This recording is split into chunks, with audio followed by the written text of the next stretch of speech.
Hello. കോഴിക്കോടിന് പോകാനുള്ള traveller വെളുപ്പിന് 5 മണിക്ക് തന്നെ വീട്ടിലെത്തിയിരുന്നു. 2 ദിവസത്തെ യാത്രയാണ് പ്ലാൻ ചെയ്തിരിക്കുന്നത്.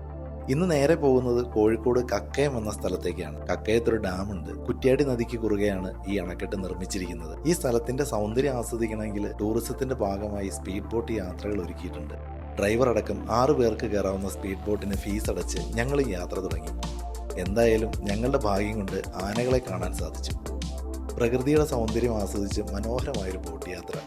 കുറച്ചുകൂടി ഭാഗ്യമുണ്ടെങ്കിൽ മറ്റ് മൃഗങ്ങളെ കൂടി കാണാൻ പറ്റിയേനെ. ഏകദേശം 30 മിനിറ്റാണ് ഈ ബോട്ട് യാത്ര. പിക്നിക്കിനായി ധാരാളം ആളുകൾ ഇവിടെ എത്താറുണ്ട്. ഇവിടെ എത്തുമ്പോൾ വാനരന്മാരെ ഒന്ന് സൂക്ഷിക്കണം.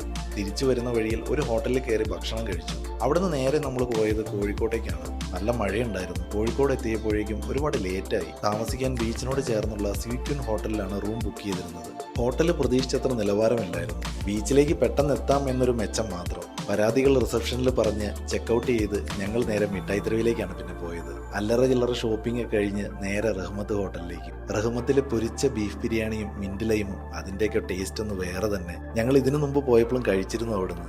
എല്ലാവരും ഭക്ഷണം ആസ്വദിച്ച് കഴിച്ചു. രാത്രിയോടെ തിരിച്ച് നാട്ടിലേക്ക്.